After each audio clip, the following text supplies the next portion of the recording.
প্রিয় শিক্ষার্থীরা, আসসালামু আলাইকুম। আশা করছি আল্লাহর রহমতে সবাই ভালো আছো। আমি ফারজানা খান মজলিস আজ তোমাদের পড়াবো অর্থনীতি।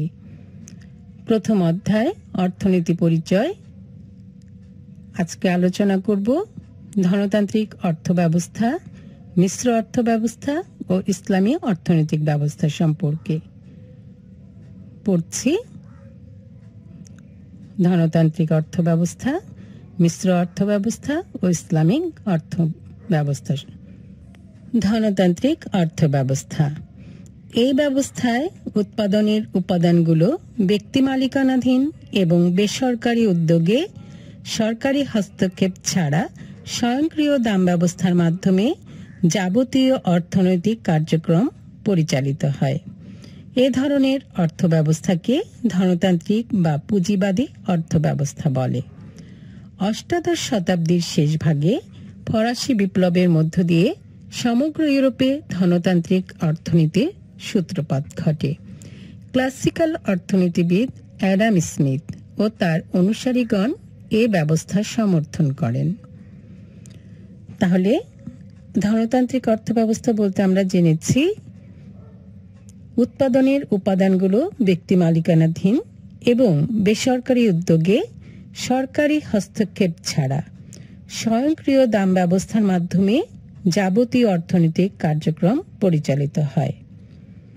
এ ধরনের অর্থব্যবস্থাকে ধনতান্ত্রিক বা পুঁজিবাদী অর্থব্যবস্থাও বলে। অষ্টাদশ শতাব্দীর শেষ ভাগে যখন ফরাসি বিপ্লব হয়েছিল, এর মধ্য দিয়ে সমগ্র ইউরোপে ধনতান্ত্রিক অর্থনীতির সূত্রপাত ঘটে।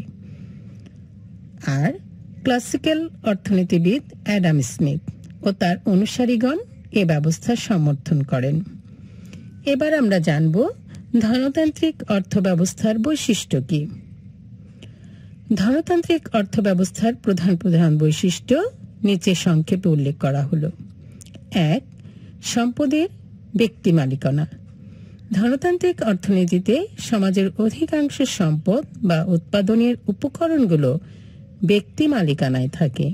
ব্যক্তি এগুলো হস্তান্তর ও ভোগ করে থাকে। 2.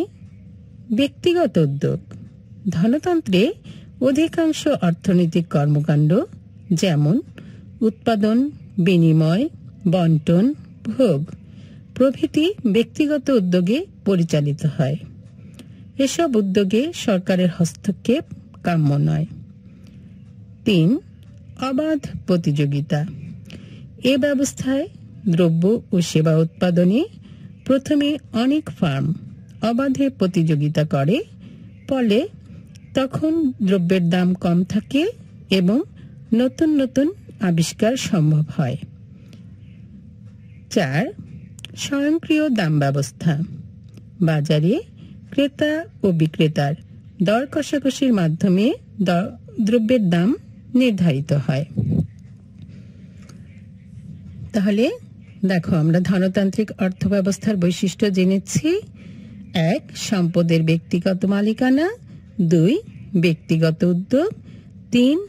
অবাধ প্রতিযোগিতা। 4. স্বয়ংক্রিয় দাম ব্যবস্থা। 5. মুনাফা অর্জন। ধনতন্ত্রে উৎপাদক সর্বোচ্চ মুনাফা অর্জনের জন্য উৎপাদন করে। 6. ভোক্তার স্বাধীনতা। প্রত্যেক ভোক্তা তার পছন্দ অনুযায়ী বা ইচ্ছা ও রুচি অনুযায়ী অবাধে দ্রব্য ক্রয় ও ভোগ করতে পারে। ভোক্তার চাহিদা ও মুনাফার সংযোগ অনুযায়ী উৎপাদনকারী দ্রব্য সরবরাহ করে। 7. আয় বৈষম্য। ধনতান্ত্রিক সমাজে বিত্তবান ও সাধারণ জনগণের আয়ের মধ্যে বৈষম্য বেশি থাকে। ধনতান্ত্রিক অর্থনীতিতে কিছুটা বেকারত্ব অনিবার্য। 8. সরকারের ভূমিকা। এ ব্যবস্থায় সরকার আইন শৃঙ্খলা রক্ষা, দেশ রক্ষা, সম্পত্তির অধিকার রক্ষায় নিয়োজিত থাকে। অর্থনীতির বিভিন্ন ক্ষেত্রে পারস্পরিক নির্ভরশীলতার মধ্য দিয়ে ধনতান্ত্রিক অর্থনৈতিক কার্যক্রম পরিচালিত হয়। কেউ নিঃস্বার্থভাবেও নয়, বরং প্রত্যেকে নিজ নিজ স্বার্থে অর্থনৈতিক কার্যাবলী সম্পাদন করে থাকে। তাহলে আমরা এখানে জেনে নিয়েছি ধনতান্ত্রিক অর্থব্যবস্থার বৈশিষ্ট্যগুলো হচ্ছে: 1. সম্পদের ব্যক্তি মালিকানা, 2. ব্যক্তিগত উদ্যোগ, 3. অবাধ প্রতিযোগিতা, 4. স্বয়ংক্রিয় দাম ব্যবস্থা, 5. মুনাফা অর্জন, 6. ভোক্তার স্বাধীনতা, 7. আয় বৈষম্য, 8.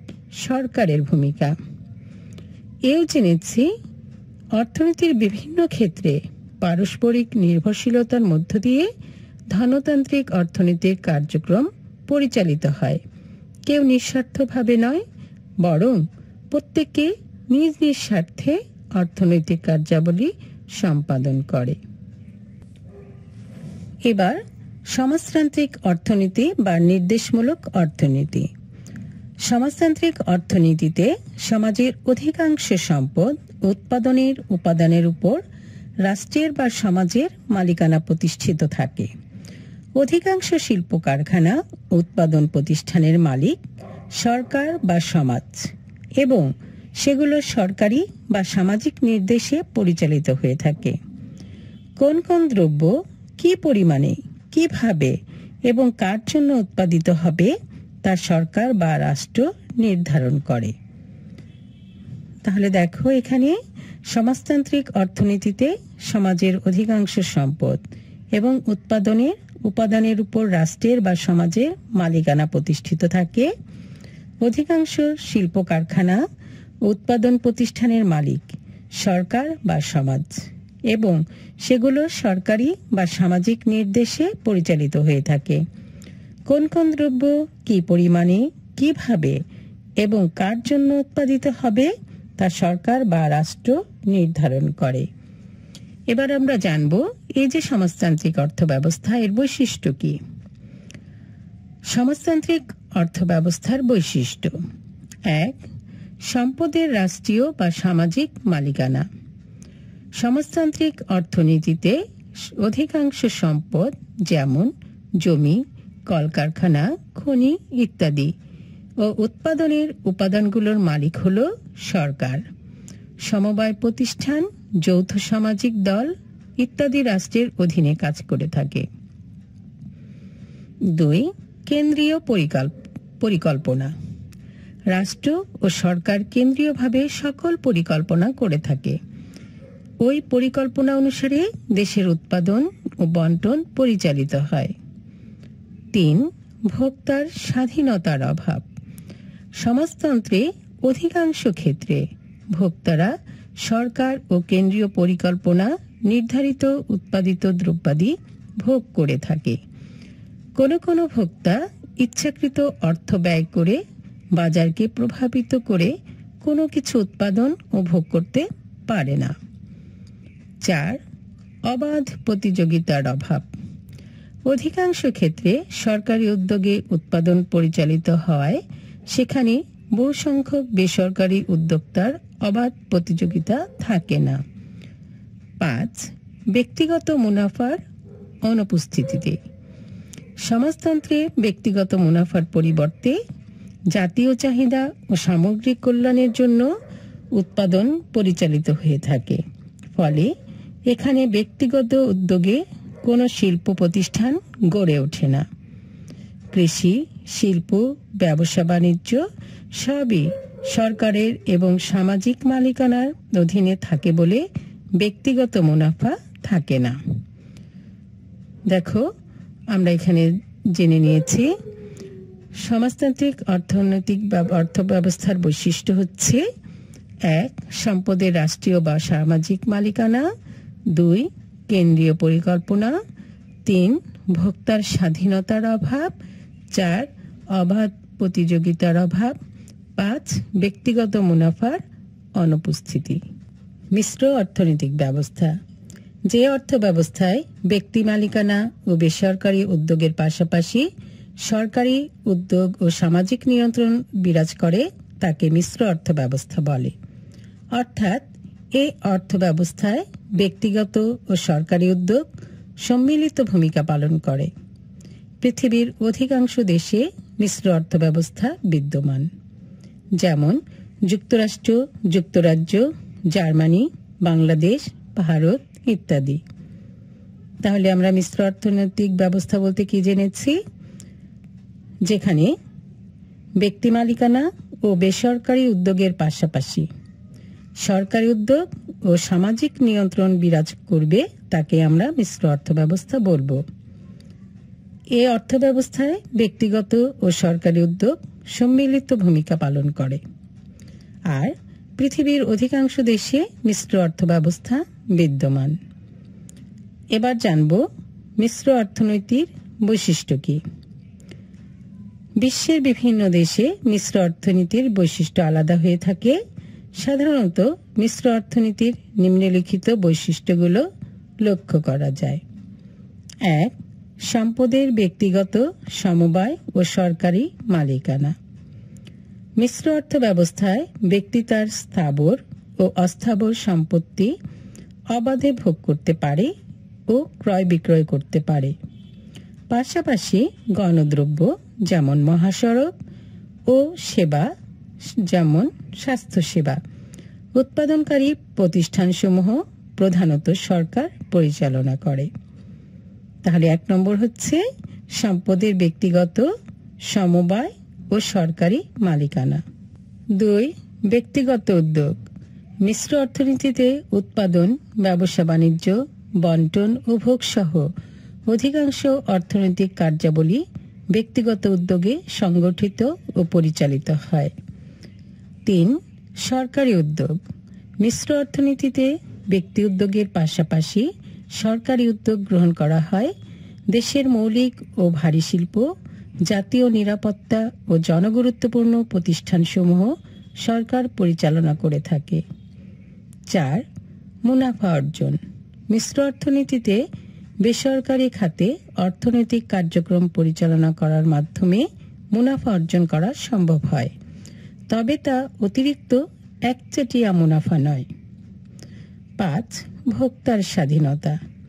এ ব্যবস্থায় ভোক্তা সাধারণ দ্রব্য ক্রয় বিক্রয় ও ভোগের ক্ষেত্রে অবাধ স্বাধীনতা ভোগ করে, তবে সরকার প্রয়োজন মনে করলে দ্রব্যের দামের উপর প্রভাব বিস্তার করতে পারে এবং প্রয়োজন অনুসারে কোনো দ্রব্যের উৎপাদন কিংবা ভোগ নিয়ন্ত্রণ করতে পারে, যেমন ধূমপান, মাদকদ্রব্য উৎপাদন ও ভোগ ইত্যাদি। বিশ্বে কোথাও বিশুদ্ধ ধনতন্ত্র বা বিশুদ্ধ সমাজতন্ত্র না থাকায় অনেকে মিশ্র অর্থব্যবস্থাকে একটি উন্নত অর্থব্যবস্থা বলে মনে করে। তাহলে দেখো, মিশ্র অর্থনৈতিক ব্যবস্থার আমরা বৈশিষ্ট্য জেনেছি। প্রথমে ছিল সম্পদের ব্যক্তিগত, সমবায়, সরকারি মালিকানা। 2. ব্যক্তিগত উদ্যোগ। 3. সরকারি উদ্যোগ। 4. মুনাফা অর্জন। 5. ভোক্তার স্বাধীনতা। ইসলামী অর্থনৈতিক ব্যবস্থা।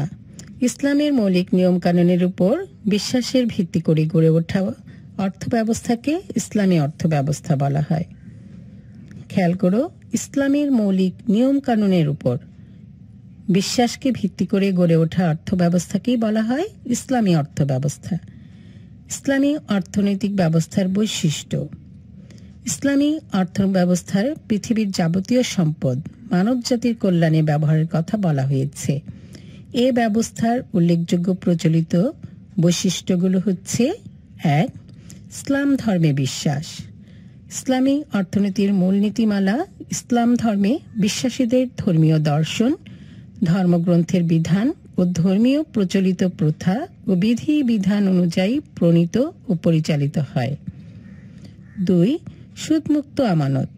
ইসলামী অর্থনীতিতে সুদ গ্রহণের স্বীকৃতি নেই। এখানে ব্যাংক ব্যবস্থায় সুদমুক্ত আমানতের ব্যবস্থা করা হয়। 3. জাকাত ও ফিতরা। এ ব্যবস্থায় জাকাত ভিত্তিক বন্টন ব্যবস্থা প্রবর্তন করা হয়েছে। এ লক্ষ্যে জাকাত ও ফিতরার মাধ্যমে ধনীদের নিকট থেকে অর্থ গ্রহণ করে তা দরিদ্রদের মধ্যে বন্টন করা হয়।